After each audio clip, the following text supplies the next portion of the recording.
SI भर्ती परीक्षा को लेकर लगातार विवाद रहा, कई प्रदर्शन रहे, लेकिन कोर्ट का फैसला क्या रहा ये देखने वाली बात। आज सुनवाई हुई, उसके बाद में कई विषयों पर चर्चाएं हुई। सरकार को भी इस मामले को लेकर फटकार दी गई है। सिंपल सा रुख ये था, सरकार से नाराजगी थी कि आपने जवाब क्यों नहीं पेश किया, और अभी तक आपने जब मैंने स्टेटस को का ऑर्डर किया था कोर्ट ने, तो उसके बाद फील्ड में इनको क्यों पोस्टिंग दी। अभी जिसके अंदर जो पहले ट्रेनिंग के लिए जिनको भेज दिया गया था वो घर बैठेंगे सारे? नहीं, जो ट्रेनिंग कर रहे हैं वो तो ट्रेनिंग करेंगे ही। अभी यथायथ स्थिति का ही आदेश किया है आज भी।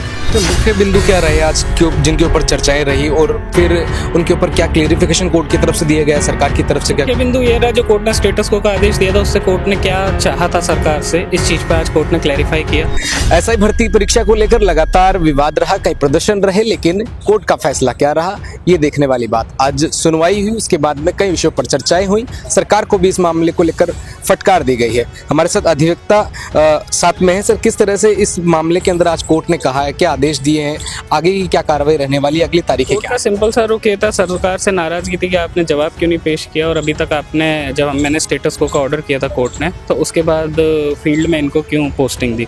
जबकि सरकार ने आके क्लैरिफाई किया कि हमने कोई पोस्टिंग नहीं दी है, it's a part of training process. इनका first stage process RP academy में खत्म हो गया था, अब सेकंड स्टेज प्रोसेस चल रहा है, जो कि हमने कहा है।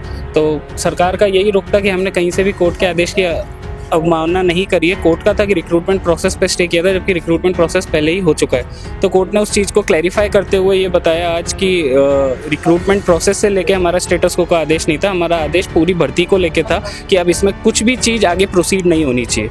तो अभी जिसके अंदर जो पहले ट्रेनिंग के लिए जिनको भेज दिया गया था वो घर बैठेंगे सारे? नहीं, जो ट्रेनिंग कर रहे हैं वो तो ट्रेनिंग करेंगे ही। अभी यथायथ स्थिति का ही आदेश किया है आज भी।